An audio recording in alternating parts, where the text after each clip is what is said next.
Assalamualaikum warahmatullahi wabarakatuh. Waalaikumsalam warahmatullahi wabarakatuh. Alhamdulillah rabbil alamin. Wassalatu wassalamu ala asyrofil anbiya'i wal mursalin sayyidina wa maulana Muhammadin wa ala alihi wa sahbihi ajma'in wa man tabi'ahum bi ihsanin ila yaumiddin. Rabbi shrah li sadri wa yassir li amri wa hlul 'uqdatam min lisani yafqahu qawli, amma ba'du. Yang pertama, marilah kita bersama-sama panjatkan rasa syukur kita, alhamdulillahirabbil alamin, dengan segala nikmat yang Allah berikan kepada kita semua, sehingga pada pagi hari ini yang penuh barokah dengan nikmat Islam, nikmat kesempatan, nikmat panjang umur, kita semua dapat berkumpul dalam majelis taklim.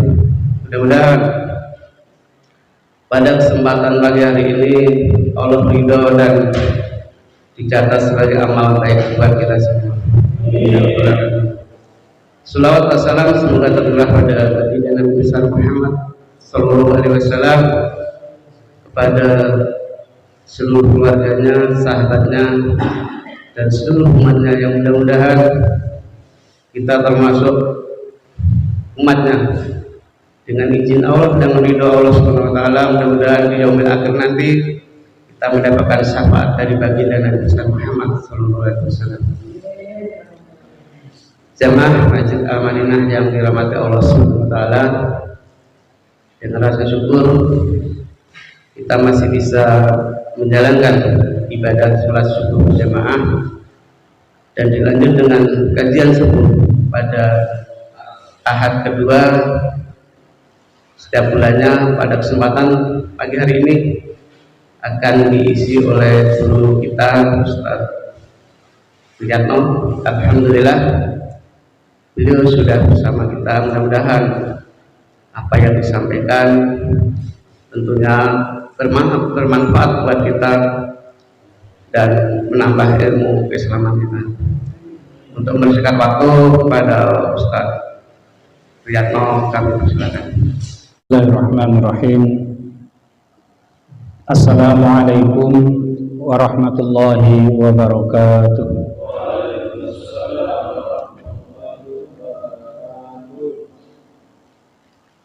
Innal hamdalillah nahmaduhu wa nasta'inuhu wa nastaghfiruh wa na'udzu billahi min shururi anfusina wa min sayyiati a'malina.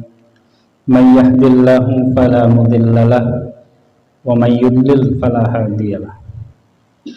Asyhadu an la ilaha illallah wahdahu la syarikalah wa asyhadu anna Muhammadan abduhu wa rasuluh. Allahumma salli wa sallim ala sayyidina Muhammadin wa ala alihi wa ashabihi ajma'in. Faqala Allah ta'ala fil Qur'anil Karim wa huwa asdaqul qailin. A'udzu billahi minasy syaithanir rajim. Bismillahirrahmanirrahim. Wa kadzalika awhayna ilaika ruham min amrina ma kunta tadri mal kitabu walal iman walakin ja'alnahu nuran nahdi bihi man nasha'u min ibadina wa innaka latahdi ila siratim mustaqim. Wa fi ayatin ukhra wa ma arsalnaka illa rahmatan lil alamin. Hadirin jamaah sekalian yang dirahmati oleh Allah Subhanahu wa taala, puji dan syukur mari kita panjatkan kehadirat Allah Subhanahu wa taala yang telah melimpahkan begitu banyak nikmat kepada kita sekalian, sehingga alhamdulillah dengan nikmat-nikmat yang Allah berikan kepada kita, nikmat iman, nikmat Islam, nikmat sehat, nikmat ukhuwah, nikmat ibadah, dan nikmat kehidupan yang Allah berikan sehingga kita bisa menghadiri kegiatan yang rutin kita lakukan setiap pekan, ya, yaitu kajian taklim ba'da subuh. Mudah-mudahan dengan kajian-kajian yang diberikan oleh guru-guru kita menjadikan kita semakin kuat iman kita dan juga akan menjadikan kita mendapatkan taufik hidayah dan inayah dari Allah Subhanahu wa taala. Amin ya rabbal alamin. Salawat dan salam tidak lupa kita sampaikan ke haribaan baginda kita habibana wa nabiyyana Muhammad sallallahu alaihi wasallam, juga kepada keluarganya, para sahabatnya dan juga segenap umatnya termasuk kita di dalamnya insyaallah. Amin. Hadirin jamaah Masjid Al-Madinah yang insyaallah dirahmati oleh Allah Subhanahu wa taala, wabil khusus guru kita Ustaz Ali Sadi dan juga Ketua DKM beserta segenap pengurusnya. Saat ini kita sudah memasuki bulan Rabiul Awal, ya. Bulan di mana dilahirkannya sosok manusia mulia yang memiliki peran dan dia memiliki peran yang luar biasa bagi hidup kita, sangat berjasa di dalam kehidupan kita, ya. Oleh karena itu sosok manusia yang harus menjadi teladan bagi kehidupan kita, hendaknya kita memahami sebagai umat ini apa yang harus kita lakukan, atau kewajiban apa yang harus kita lakukan terhadap beliau, yaitu kelahiran baginda habibana wa nabiyyana Muhammad sallallahu alaihi wasallam. Hadirin jamaah sekalian yang dirahmati oleh Allah, di dalam Al-Qur'an surat Az-Zukhruf, ya,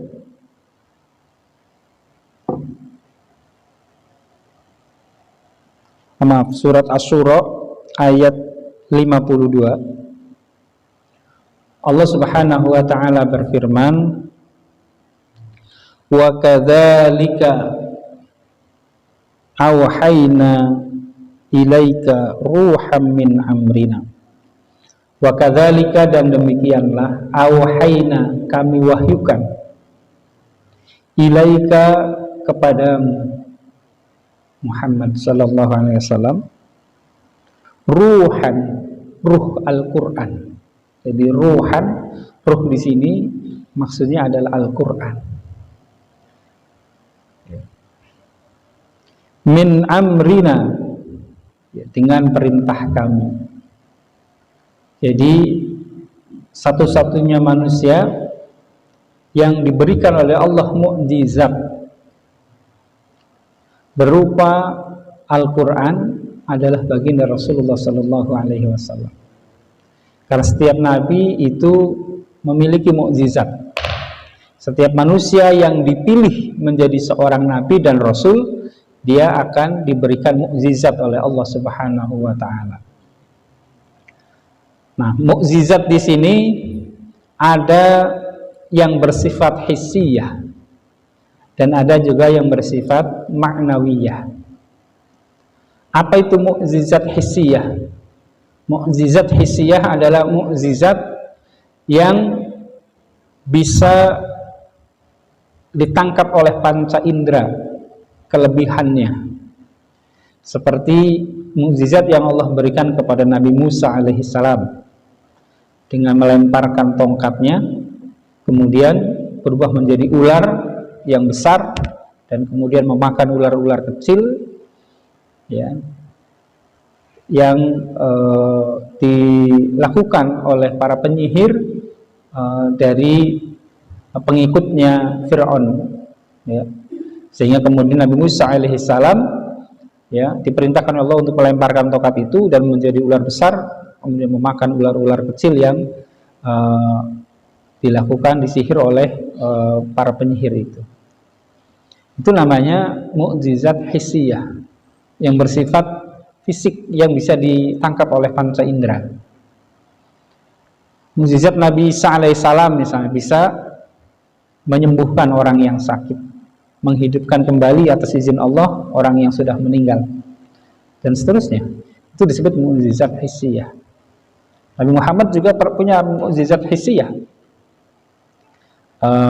Beliau pernah membelah bulan. Jadi ketika orang Yahudi dan orang Nasrani mempertanyakan, orang-orang Quraisy mempertanyakan tentang mukjizat Nabi Muhammad, kalau engkau betul seorang nabi dan seorang rasul, maka tentunya engkau akan diberikan mukjizat. Coba tunjukkan kepada kami untuk membuktikan bahwa engkau adalah seorang nabi dan rasul.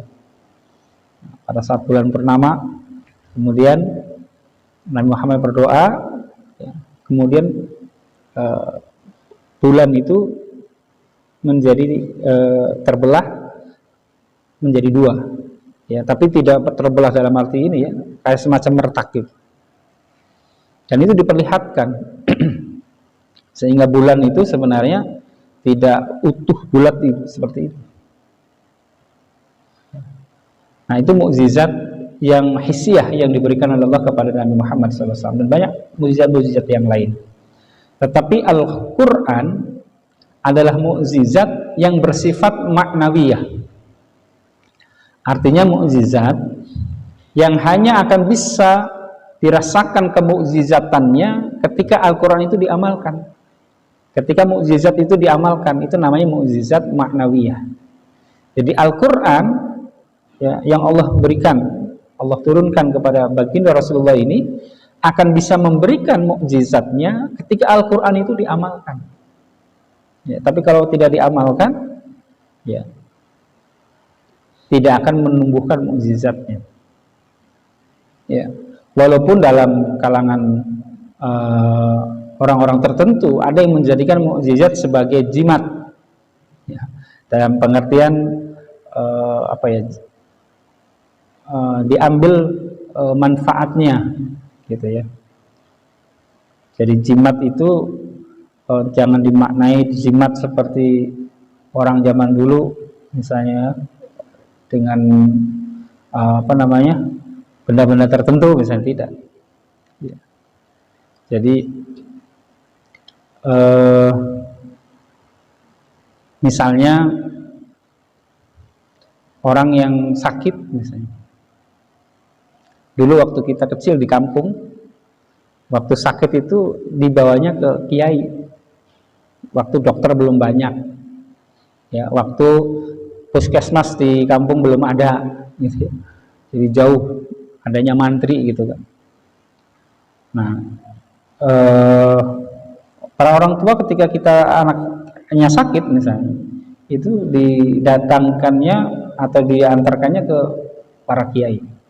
Kemudian ngomong ke kiainya, Pak Kiai, anak saya lagi sakit, mohon airnya, gitu. Mohon airnya, mohon doanya supaya disembuhkan oleh Allah. Nah, Kiai masuk ke rumah, ngambil air putih di gelas, kan, gitu ya, terus berdoa, ya, dengan doa-doa ayat-ayat suci Al-Quran. Nah, kemudian diminumkan dan sembuh, gitu kan, ya, dan sembuh. Artinya apa? Artinya itu adalah doa-doa yang bisa jadi juga diambil dari Al-Quran. Bahkan para kiai itu kadang-kadang hanya membaca Al-Quran saja, membaca Al-Fatihah misalnya, ya, membaca Al-Fatihah, tiupkan di air, suruh minum. Tapi tentunya ada doa-doanya. Nah, itu mukjizat maknawiyah. Jadi Al-Quran memberikan manfaat secara fisik, ya, di samping secara maknawiyah. Dan Al-Quran kalau misalnya diterapkan di dalam kehidupan manusia, niscaya manusia ini, ya, akan mendapatkan nikmat yang luar biasa dari Allah, ya, keberkahan dari Allah Subhanahu wa Ta'ala, ya kan? Karena dengan mengamalkan nilai-nilai yang ada dalam Al-Quran akan menjadikan manusia mendapatkan petunjuk, ya, mendapatkan petunjuk, ya, sehingga manusia akan diberikan keberkahan oleh Allah Subhanahu wa taala. Misalnya, walau anna ahlal qura amanu wattaqau la fatahna 'alaihim barakatim minas sama'i wal ard. Gitu kan? Dan sekiranya penduduk sebuah negeri itu beriman dan bertakwa. Nah, iman dan takwa itu apa? Iman dan takwa itu aplikasinya adalah mengamalkan nilai-nilai Al-Qur'an di dalam kehidupan. Ya, di dalam Al-Qur'an ada perintah sholat, dalam Al-Qur'an ada perintah puasa, dalam Al-Qur'an ada perintah zakat, dalam Al-Qur'an ada perintah untuk membangun nilai-nilai ukhuwah Islamiyah, persatuan dan kesatuan. Di dalam Al-Quran ada semua tuntunan kehidupan manusia yang itu kalau dilakukan akan memberikan keberkahan, ya kan? Nah, jadi aplikasi dari penerapan nilai-nilai Al-Quran akan menumbuhkan nilai-nilai keimanan dan ketakwaan.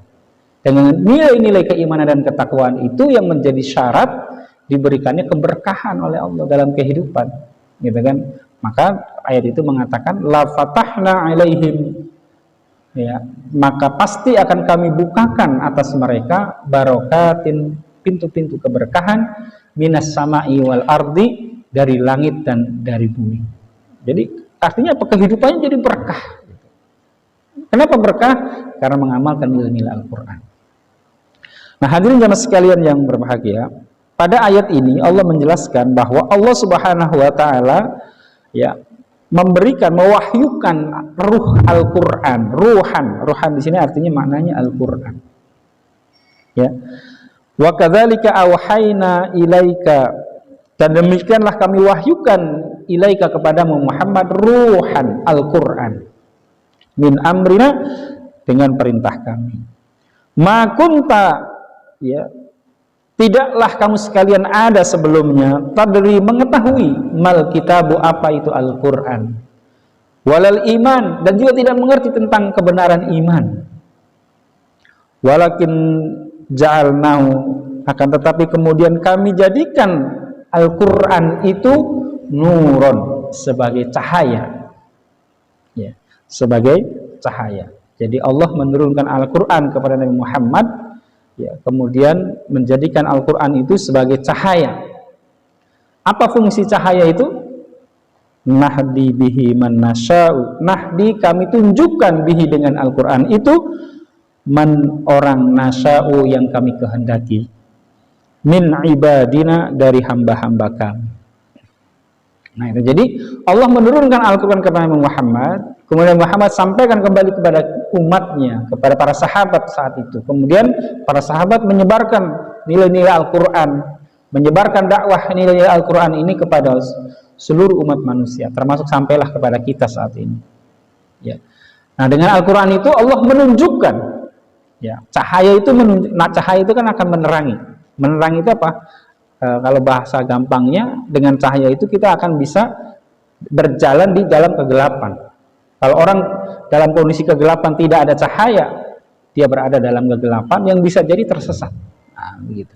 Oleh karena itu Allah menjelaskan pada ayat ini, ya, nahdi bihi, kami menunjukkan dengan Al-Quran itu, man, kepada orang, nasya'u, yang kami kehendaki, min ibadina, dari hamba-hamba kami. Dan di ujung ayatnya Allah menjelaskan wa innaka, dan sesungguhnya engkau Muhammad, latahdi, benar-benar telah menunjukkan, ila siratim mustaqim, kepada jalan yang lurus. Nah, hadirin jamaah sekalian yang dirahmati oleh Allah Subhanahu wa taala, jadi ayat ini menjelaskan tentang peran baginda Rasulullah sallallahu alaihi wasallam, jasa baginda Rasulullah sallallahu alaihi wasallam kepada kita sebagai umatnya, di mana Rasulullah sallallahu alaihi wasallam menunjukkan kita kepada jalan yang lurus, ya, yaitu jalan shiratal mustaqim, ya, jalan yang senantiasa kita minta, ya, yang kita minta setiap saat, setiap sholat kita, ya, ihdinas shiratal mustaqim, tunjukkanlah kepada kami jalan yang lurus. Apa jalan yang lurus itu? Shiratal ladzina an'amta 'alaihim ghairil maghdubi 'alaihim waladdallin, yaitu jalannya orang-orang yang kau beri nikmat, Siapa orang yang diberi nikmat itu? Minan nabiyyin, dari para nabi, ya. Wasyuhada'i wassalihin, dan juga para syuhada, dan juga para orang-orang soleh. Nah, jadi jalannya orang-orang, jalannya para nabi, jalannya para syuhada, jalannya orang-orang soleh, itulah shiratal mustaqim.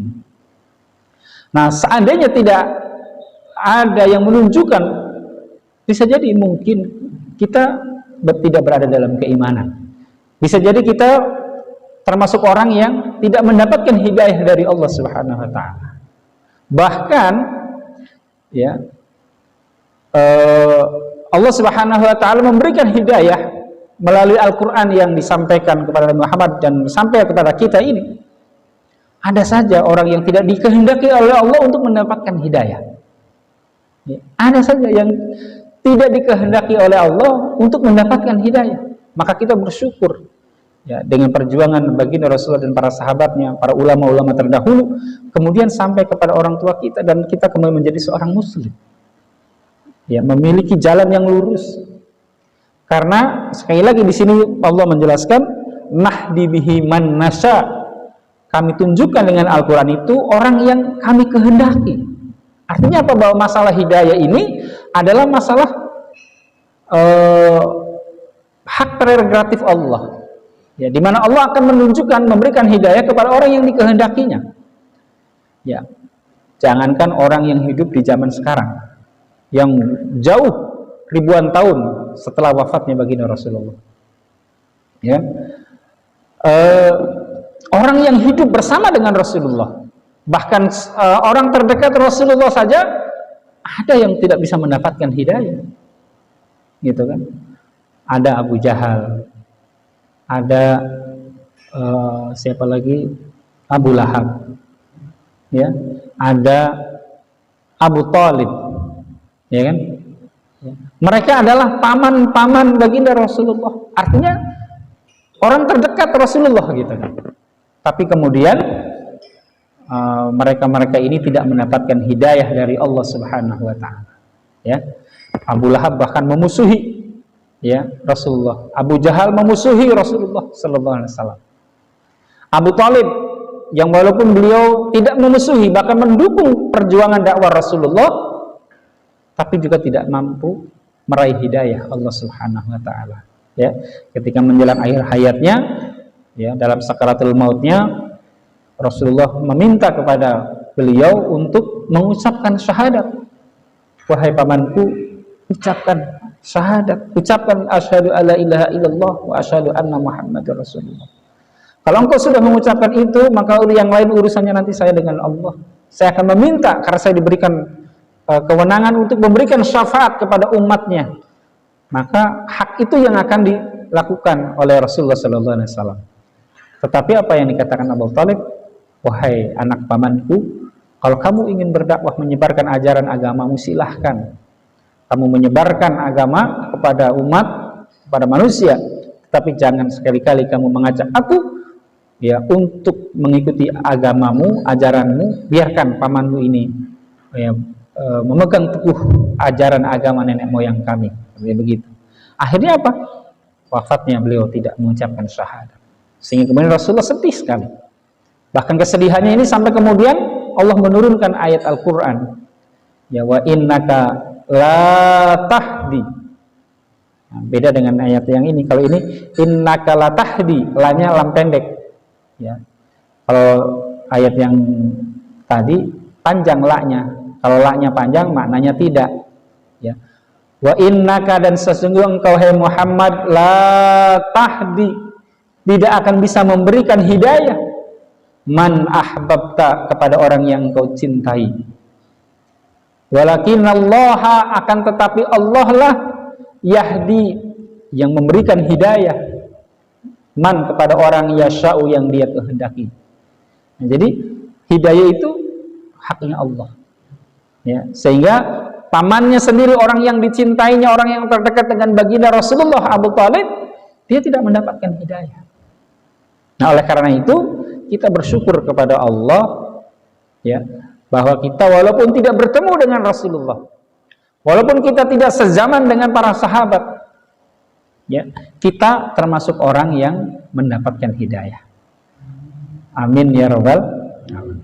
Bahkan pada satu kesempatan Rasulullah sallallahu alaihi wasallam menyampaikan kepada para sahabat, wahai para sahabatku, sesungguhnya aku merindukan saudara-saudaraku.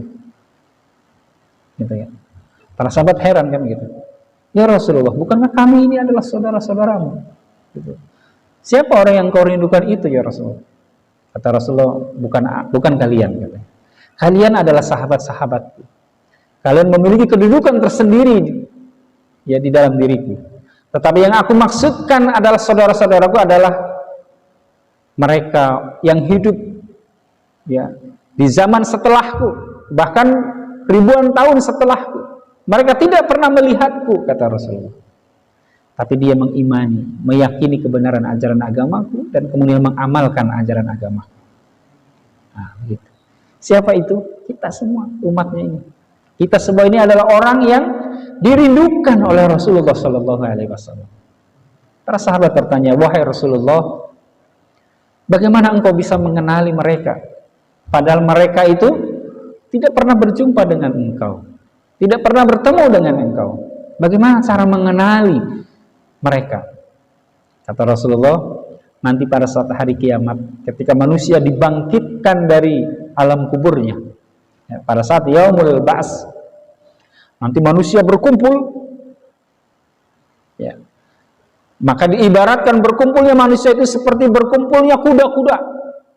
Kuda itu ada yang warnanya hitam dan ada yang warnanya putih. Ya, ada banyak kuda warnanya hitam, tapi di antara kuda-kuda hitam itu ada beberapa kuda-kuda yang warnanya putih.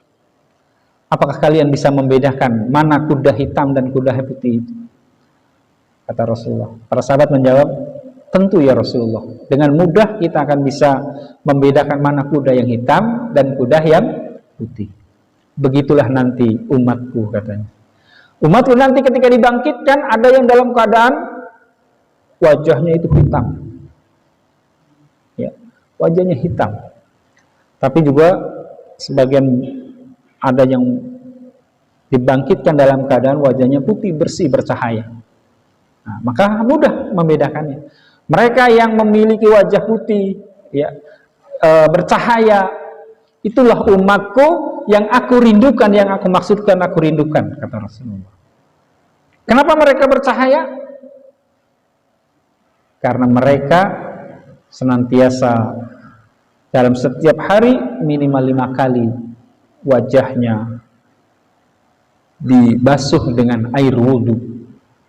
Jadi karena bekas air wudhunya itulah yang kemudian membuat manusia itu nanti dibangkitkan dalam keadaan bercahaya. Nah, gitu.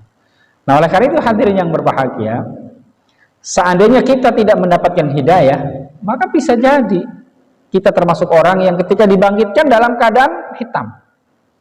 Tapi alhamdulillah kita mendapatkan hidayah.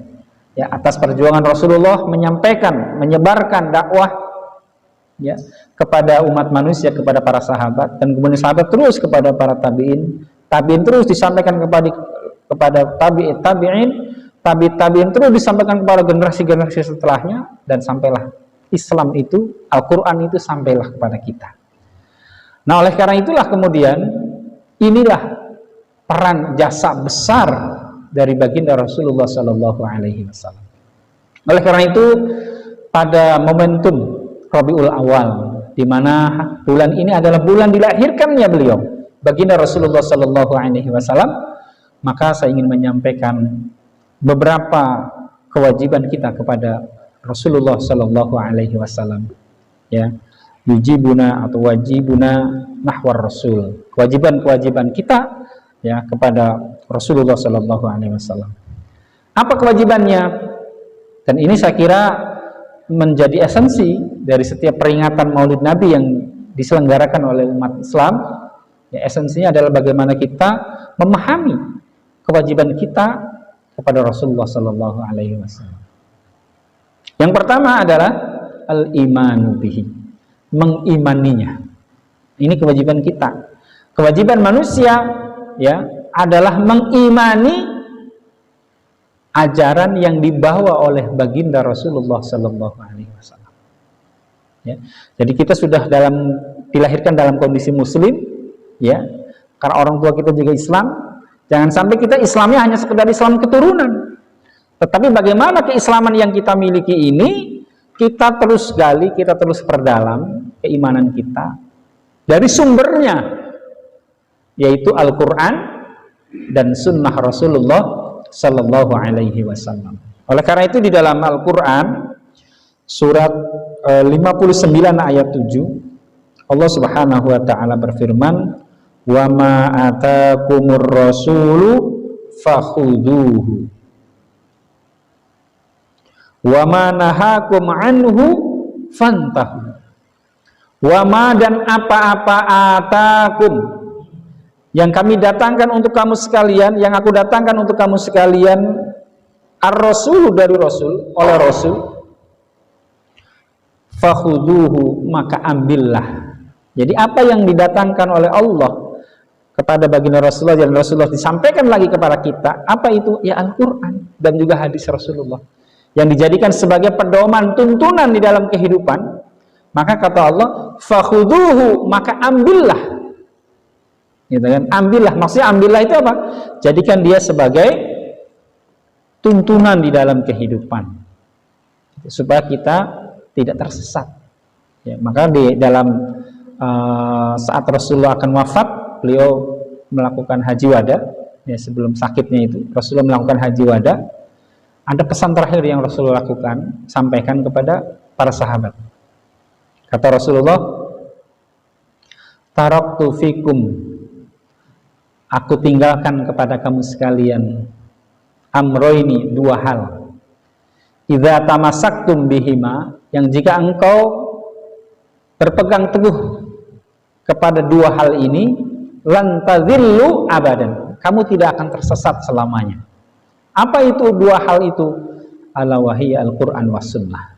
Dia adalah Al-Quran dan Sunnah Rasulullah Sallallahu Alaihi Wasallam. Oleh karena itu, Al-Quran dan Sunnah adalah merupakan dua hal yang diwariskan oleh baginda Rasulullah kepada umatnya, kepada kita semua, yang harus kita pegang teguh, yang harus kita jadikan sebagai tuntunan, yang harus kita imani.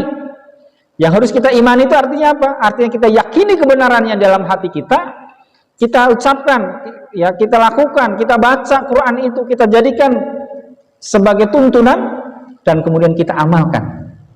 Karena iman itu menuntut tiga hal, ya, dibenarkan di dalam hati, diucapkan dengan lisan, dan diamalkan dalam perbuatan. Ya, tasdiqu bil qalbi wa iqraru bil lisan wa amalu bil arkan. Nah, itu syarat iman. Jadi syarat keimanan, kebenaran iman itu ketika tiga hal ini dilakukan. Jadi kalau misalnya hanya mengakui kebenaran saja, ya yakin iman, sholat itu wajib, syahadat saya, gitu kan. Tapi kemudian tidak diamalkan, waktunya sholat nggak sholat, gitu kan. Waktunya puasa kagak puasa misalnya. Itu namanya tidak iman. Itu hanya baru percaya saja, gitu kan. Baru hanya percaya saja, tapi belum masuk ke dalam hati keyakinannya. Jadi kata Rasulullah, wa ma atakumur rasulu fakhuduhu, apa-apa yang didatangkan oleh Rasul, yang dibawa oleh Rasul, fakhuduhu, maka ambillah. Gitu kan? Ambillah. Jadikan dia sebagai tuntunan yang akan menunjukkan kita kepada siratal mustaqim, jalan yang lurus tadi. Wa ma nahakum, dan apa-apa yang dicegah untuk kamu sekalian dari Rasulullah itu, ya, anhu, dari Rasul, fantahu, maka jauhilah. Nah, itu. Jadi bukti kebenaran iman kita, kewajiban kita sebagai umatnya adalah mengimaninya. Bagaimana bukti untuk mengimaninya? Menjadikan Al-Quran dan juga hadis sebagai tuntunan dalam kehidupan, mengamalkan segala perintahnya dan menjauhi apa yang dilarangnya. Itu adalah bukti dari keimanan. Bahkan dalam sebuah hadis Rasulullah SAW menjelaskan, an Abi Hurairah radhiyallahu an, dari Abu Hurairah radhiyallahu an, anna Rasulullah sallallahu alaihi wasallam, bahwasanya Rasulullah sallallahu alaihi wasallam qala, bersabda, kullu ummati yadkhulunal jannah. Nah, ini jaminan Rasulullah ini. Maka jasa Rasulullah itu luar biasa. Selain beliau memberikan petunjuk ya melalui Al-Qur'an yang diwahyukan oleh Allah, ya Rasulullah diberikan kewenangan untuk memberikan syafaat. Ya. Sehingga dalam hadis ini Rasulullah mengatakan kullu ummati yadkhulunal jannah. Kullu ummati, seluruh umatku yadkhulunal jannah, nanti akan masuk surga. Illa man aba, kecuali yang enggak mau. Kecuali yang enggan. Nah itu. Jadi seluruh umat Rasulullah yang hidup setelah Rasulullah lahir, diangkat jadi nabi, semuanya akan masuk surga, kecuali yang nggak mau, kata Rasulullah. Ya, yang nggak mau. Ya. Siapa orang yang nggak mau itu? Ya. Kila ditanya oleh para sahabat, waman ya Rasulullah, siapakah orangnya ya Rasulullah? Kok ada orang yang nggak mau masuk surga? Qala, Rasulullah menjawab, man ata'ani dakhalal jannah. Barang siapa yang taat kepadaku, maka dia akan masuk surga. Wa man asani, dan barang siapa yang maksiat kepadaku, tidak mau mengikuti ajaran, tidak mau menjadikan Islam sebagai ajaran agamanya, artinya maksiat kepada Rasulullah, faqad aba, maka sungguh dia itu yang enggan masuk surga. Jadi orang yang enggan masuk surga itu adalah orang yang tidak mau mengikuti ajaran Rasulullah. Tapi kalau mau mengikuti ajaran Rasulullah, ya walaupun mungkin ada umat Rasulullah yang sholatnya belum sempurna, ya kadang-kadang sholat, kadang-kadang enggak gitu. Tapi kita jangan niru yang itu ya. Tapi insya Allah, kata Rasulullah, asalkan dia pernah bersyahadat, ya bersyahadat, ya kalau umat Islam kan pasti bersyahadat ya, minimal pada saat menikah kan syahadat gitu kan. Ya. Jadi menunjukkan bahwa dia adalah seorang Muslim. Ya, kalau bahasa kitanya Islam KTP lah gitu kira-kira. Ya, jadi Islamnya itu adanya di KTP doang gitu. Aplikasinya enggak, ibadahnya, kewajibannya enggak dilaksanakan. Tapi walaupun begitu, ada jaminan dari Rasulullah. Dia mengakui kebenaran Rasulullah, kebenaran kerasulan Rasulullah. Dia nanti pada akhirnya akan masuk surga. Pada akhirnya, artinya apa? Ya dia nah, bisa jadi orang yang terakhir masuk surga gitu. Nah, makanya kita jangan nanti juga saya akan masuk surga. Jangan begitu. Walaupun ada jaminan dari Rasulullah, kita jangan termasuk orang yang belakangan masuk surganya, apalagi yang paling terakhir. Gitu. Jangan, gitu kan? Bila perlu kita ya setelah para wali, para ini ya orang-orang soleh yang luar biasa amalannya, gitu kan? Ya minimal kita masuknya di emperan dulu lah gitu. Emperan surga dulu misalkan gitu. Ya kan? Iya gitu. Nah itu. Inilah jaminan dari Rasulullah. Jadi umatnya Rasulullah asalkan dia bersyahadat, pada akhirnya dia akan masuk surga. Cuma kan sayang kalau kita harus masuk neraka dulu, kan nauzubillah ya, mudah-mudahan tidak. Ya kan? Karena azab neraka yang paling ringan itu adalah dalam sebuah hadis, seseorang yang dipakaikan sendal yang terbuat dari api neraka. Yang ketika memakai sandal itu, cairan yang ada dalam kepalanya terus mendidih. Itu siksaan yang paling ringan. Jadi seperti mendidihnya air kalau dimasak pada suhu 100 derajat Celcius. Nah itu. 100 derajat Celcius. Ya air kan kalau dimasak 100 derajat kan mendidih, kan bergolak gitu. Nah itu begitu. Saya pernah pernah magang di Krakatau Steel. Proses pembuatan biji besi menjadi besi, menjadi baja, campurannya kan gitu. Biji besi itu kan, ya namanya biji besi kan ini ya, tahulah keras banget kan begitu. Itu bisa meleleh, bisa menjadi cairan. Ya, dibakar dalam sebuah tungku. Ya, tungku itu suhunya di atas 1300 derajat Celcius. Di atas 1300 derajat Celcius. 100 derajat aja mendidihkan air kan. Ini 1300-an derajat Celcius. Jadi kalau misalnya tangan kita masuk ke tungku itu langsung hilang itu tangannya. Langsung hilang itu. Nggak ada tulangnya langsung hilang. Itu tungku proses pembuatan biji besi menjadi besi. Gitu kan? Itu panasnya api di dunia. Suhunya 1300 derajat Celcius. Nah, sementara panas api di dunia ini itu hanya 1% dari panasnya api neraka. Bahkan dalam sebuah riwayat, seandainya api neraka itu terpecik jatuh ke dunia, ini kebakar nih bumi. Sepercik api neraka kena ke bumi, planet bumi, bumi ini akan kebakar. Kita bisa bayangkan tuh. Ya kan, siksaan api neraka luar biasa. Oleh karena itu, maka kita bersyukur kepada Allah, ya, bahwa kita diberikan hidayah oleh Allah melalui perjuangan Rasulullah dan juga para sahabat dan generasi umat Islam sebelum kita. Nah, maka kewajiban kita mengimaninya. Yang kedua, kewajiban kita adalah mahabbatuhu, mencintainya, mencintai Rasulullah dan juga zuriat-zuriatnya, keturunannya, ahlu baitnya. Ini yang harus menjadi pegangan buat kita. Jangan sampai kita menghina Rasulullah, apalagi mengkriminalisasi keturunan baginda Rasulullah, ya kan? Itu mustajabah itu kan. Jadi orang-orang yang menghina para habaib yang soleh gitu kan, itu biasanya cash itu deh, ininya. Balasan Allahnya itu cash gitu. Ya, bisa jadi dia hidupnya susah, bisa jadi dia kena musibah, macam-macam lah. Dan itu terbukti ada beberapa orang yang menghina, salah satunya terlepas dari kontroversi yang terjadi, ya, beliau adalah zuriat Rasulullah, ya, Habibana, Habib Rizik Sihab, ya, banyak orang yang menghina dan sebagainya kan gitu.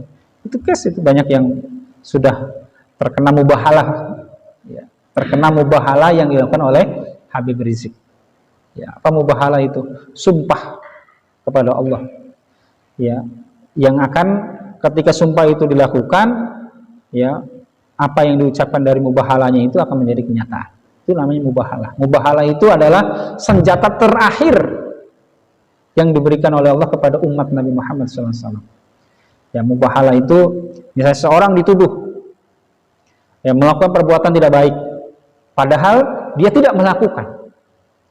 Ya, kemudian dia tidak punya saksi, sehingga kemudian pengadilan ya memutuskan bahwa dia bersalah, dihukum dan hukumannya berat misalnya, maka dia punya hak untuk bermubahalah gitu. Kalau saya benar melakukan perbuatan itu, maka saya, keturunan saya, ya, 7 turunan saya akan hidupnya susah, hidupnya pokoknya begitulah, istilah bahasa orang kitanya, nyumpahin dirinya dan keluarganya. Tapi sebaliknya, jika saya benar tidak melakukan, kemudian saya dituduh bersalah dan dinyatakan bersalah, maka orang yang menuduh saya itu hidupnya akan hancur, hidupnya akan, itu namanya mubahalah, ya. Maka jangan jangan mudah, ya, atau apalagi berani, ya, menghina Rasulullah, apalagi menghina zuriat Rasulullah SAW.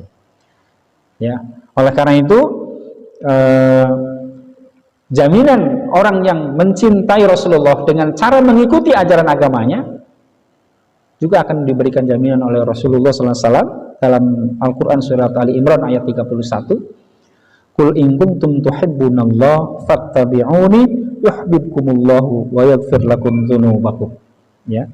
Qul in kuntum tuhibbunallah, katakanlah jika kamu sekalian mencintai Allah, fattabi'uni, maka ikutilah aku, kata Rasulullah. Kalau sudah mengikuti Rasulullah, mengikuti ajarannya, mencintai Rasulullah SAW, yuhibbukumullah, maka Allah akan mencintai kamu, kata Allah. Bukan hanya itu, wa yaghfir lakum dzunubakum, wa yaghfir lakum, dan dia Allah akan memberikan ampunan bagi kamu sekalian dzunubakum, dosa-dosamu.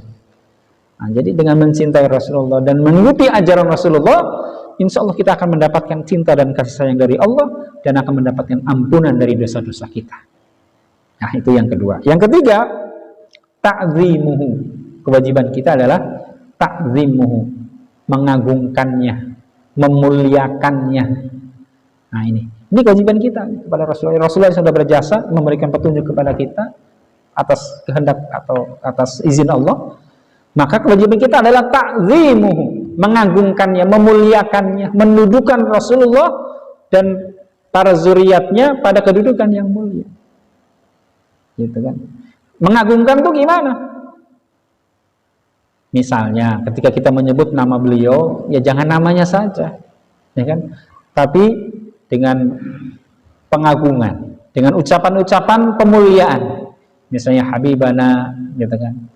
Wa sayyidina Muhammad sallallahu alaihi wasallam. Itu namanya bentuk pengagungan, ya kan? Jadi kalau ada orang yang tidak setuju dengan ucapan sayyidina, itu artinya orang yang tidak memahami kewajiban sebagai umat kepada nabinya, gitu kan? Kita kepada atasan kita saja, kita kan menghormati, memuliakan, kan begitu ya? Kepada pejabat yang datang, misalnya nih Al-Madinah akan didatangi Presiden Republik Indonesia, misalnya Jokowi, misalnya, kan begitu ya. Kemudian pembawa acaranya mengatakan, alhamdulillah telah hadir bersama kita Jokowi. Kira-kira gimana? Langsung dipanggil oleh protokol ini, ya kan? Nggak sopan namanya, kan gitu. Apalagi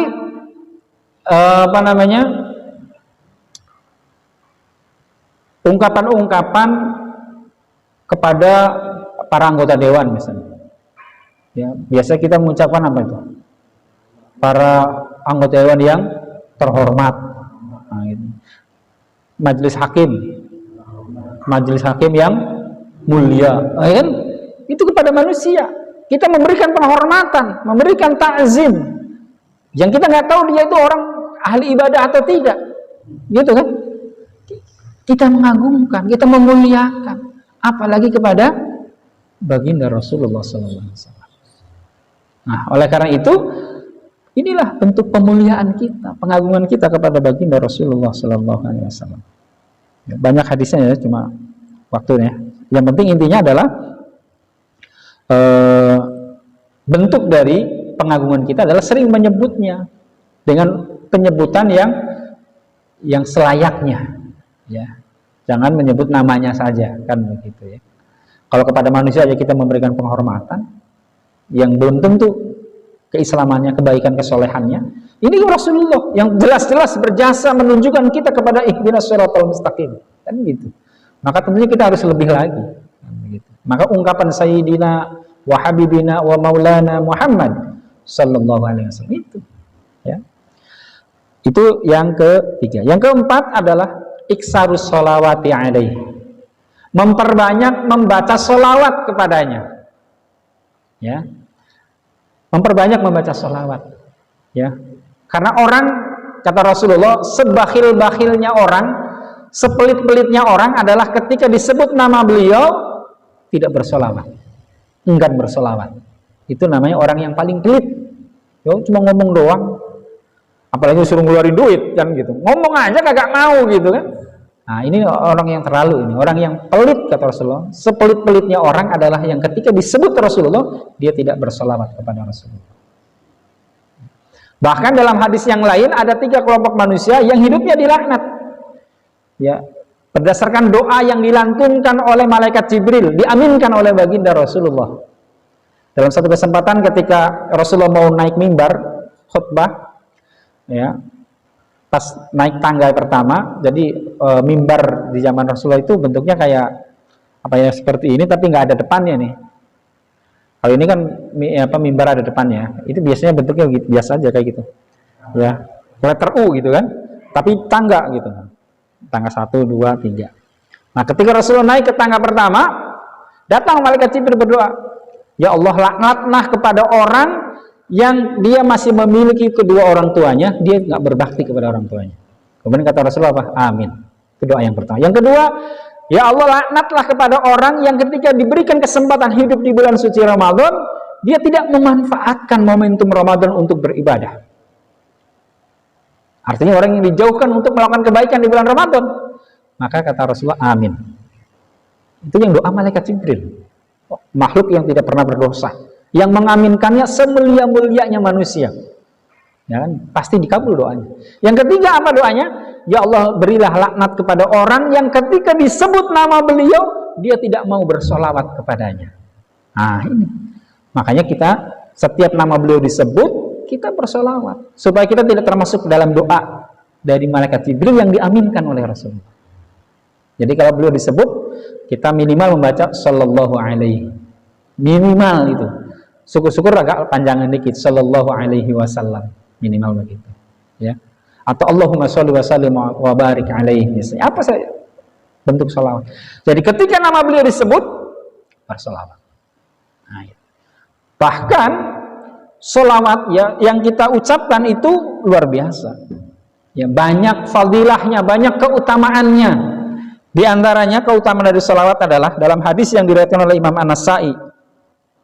Rasulullah SAW bersabda, "Man shalla alayya min ummati." Man shalla, barang siapa yang bersolawat alayya kepadaku, min ummati, dari kalangan umatku, mukhlisan min qalbihi, dengan keikhlasan dari dalam hatinya, sholatan wahidatan, satu kali sholawat, kata Rasulullah sallallahu alaihi asyra sholawatin, maka Allah akan bersolawat, Allah akan mendoakan kebaikan baginya 10 kebaikan. Tuh, satu sholawat ikhlas, kata Rasulullah, dibalas oleh Allah dengan Allah mendoakannya 10 kebaikan. Itu satu sholawat. Tidak cukup dengan itu, kemudian apa? Wa rafa'a asyra darajatin, Allah akan mengangkat 10 derajat kemuliaan hidupnya. Nah, itu. Masih belum cukup juga, masih ada lagi. Wa maha anhu asyra sayyiatin. Wa maha, dan Allah akan menghapus asyra sayyiatin, 10 kesalahan dosa. Tuh, Pak. Satu salawat yang kita baca sudah berapa? 30 yang kita dapatkan. Apa? 10-nya adalah doa kebaikan dari Allah, 10-nya lagi diangkat derajat kemuliaan hidup kita, 10 lagi dihapus kesalahannya. Makanya menurut para ahli zikir salawat, mereka itu lebih senang bersalawat dibandingkan baca istighfar. Walaupun istighfar dan salawat masing-masing memiliki keutamaan, gitu kan? Kalau istighfar, satu istighfar ya dihapus 1 kesalahan. 1 istighfar, 1 kesalahan. 1 istighfar, 1 kesalahan. Tapi sholawat, 1 sholawat 30. 10-nya doa kebaikan, 10-nya lagi diangkat derajat kemuliaannya, 10-nya lagi dihapus 10 kesalahan. Makanya kemudian para ahli sholawat itu sekarang banyak ya, kan majelis-majelis zikir sholawat kan begitu. Ini adalah apa? Bentuk dari kecintaan kita kepada Rasulullah dengan memperbanyak membaca sholawat. Bahkan hadirin jamaah sekalian yang dirahmati oleh Allah Subhanahu wa taala, keutamaan dari sholawat di antara yang lain adalah bahwa doa seseorang tidak akan diterima oleh Allah selama doanya itu tidak mengandung unsur sholawat. Ya. Kata Rasul dalam hadis yang diriwayatkan oleh Imam Tirmizi, Rasulullah bersabda, "Inna du'a, sesungguhnya doa, mauqufun bainas sama'i wal ardi." Mauqufun, terhenti. Doa ini kan dari kita ya, di sini dari bumi ini. Ketika kita berdoa kepada Allah, doa itu akan naik. Ucapan kita ini ya, resonansinya itu akan terus naik ke langit. Ya, sampai ke Allah, arsy. Tapi belum sampai ke langit, terhenti. Bainas sama'i wal ardi, antara langit dan bumi. Doanya itu mandek, berhenti. Nah, itu kan nggak naik. Ya, mauqufun bainas sama'i wal ardi. La yas'adu minhu syai'un. La yas'adu, dan tidak akan menaikkan doa itu sesuatu apapun untuk sampai kepada Allah. Jadi doanya akan berhenti aja di situ. Nggak akan sampai kepada Allah sesuatu, tidak akan ada sesuatu pun yang bisa menyampaikan doa itu kepada Allah. Hatta tusalliya ala nabiyyika, sehingga engkau bersolawat kepada nabimu Nabi Muhammad sallallahu alaihi wasallam. Nah, artinya apa? Artinya bahwa doa yang tidak ada solawatnya nggak akan sampai kepada Allah. Berhenti baina sama'i wal ardi. Sampai kemudian kita bersolawat kepada Rasulullah. Makanya ada berdoa itu setelah kita memuji kepada Allah, yang kedua adalah bersolawat kepada Rasulullah. Baru kemudian kita doa-doa yang lain, silahkan. Nah, jadi solawat itu menjadi syarat dikabulkannya doa. Nah, gitu kan. Kemudian dalam hadis yang lain misalnya, man shalla alayya fil yaumi mi'atu marrah.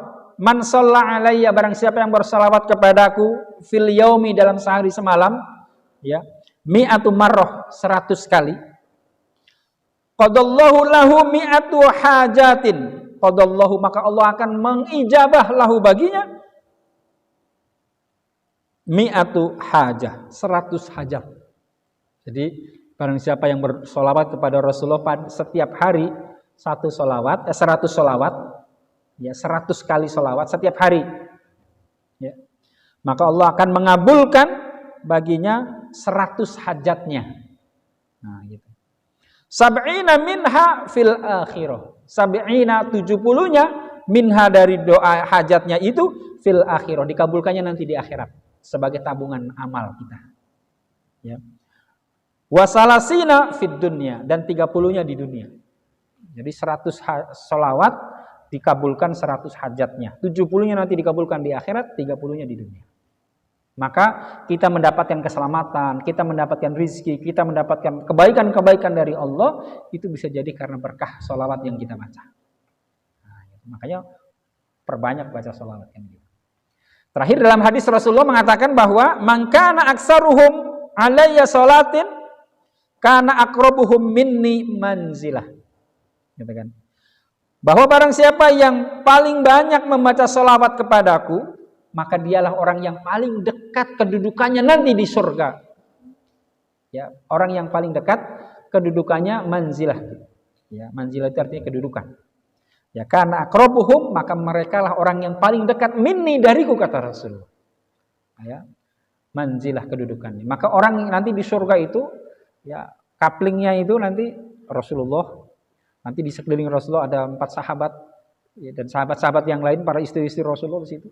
Kemudian ring berikutnya, ya, para aulia, gitu, para nabi-nabi dan para aulia. Ring berikutnya para tabiin, wah terus gitu kan. Nah, kita nggak tahu ring mana nih. Ya, orang yang paling banyak membaca salat, maka dia yang paling dekat kedudukannya dengan Rasulullah. Jadi kalau kita pengen kapling di surga nanti dekat dengan Rasulullah, perbanyak baca salat. Nah, itu. Jadi kewajiban kita kepada Rasulullah adalah iksaru shalawatin alaih, memperbanyak membaca salawat kepadanya. Yang terakhir, hadirin jamaah sekalian yang dirahmati Allah, kewajiban kita kepada Rasulullah adalah ihya'u sunnatihi, menghidupkan sunnah-sunnahnya. Nah ini, ya, mengamalkan, menghidupkan sunnah-sunnahnya. Jadi banyak sunnah-sunnah yang sudah mulai ditinggalkan. Salat sunnah rawatib, salat sunnah duha, salat sunnah hajat, salat sunnah tahajud, sedekah, infak, gitu kan. Tersenyum kepada saudara kita, berbuat baik kepada orang tua, berbuat baik kepada sesama, terus. Pokoknya termasuk makan dan minum itu kan ada sunnahnya. Ya, makan minum dengan tangan kanan, mengucapkan bismillah. Apapun setiap amal yang kita lakukan diawali dengan baca basmalah. Itu adalah merupakan tuntunan sunnah-sunnah Rasulullah yang harus kita hidupkan. Maka orang yang menghidupkan sunnah Rasulullah artinya dia telah memahami tanggung jawabnya, kewajibannya kepada baginda Rasulullah SAW. Jadi ada 5 kesimpulannya kewajiban kita kepada Rasulullah. Yang pertama adalah al-imanu bihi, mengimaninya. Yang kedua adalah mahabbatuhu, mencintainya, mencintai Rasulullah dan juga zuriat-zuriatnya. Yang ketiga, ta'zimuhu, mengagungkannya. Yang keempat, iksaru sholawati alaih, memperbanyak membaca salawat kepadanya. Dan yang kelima adalah iksaru ihya'u sunnatihi, menghidupkan sunnah-sunnahnya. Demikian yang dapat saya sampaikan, kurang lebih mohon maaf. Aqulu qouli hadza fastaghfirukum wallahu muwaffiq ila aqwamit thoriq, billahi taufiq wal hidayah. Assalamualaikum warahmatullahi wabarakatuh.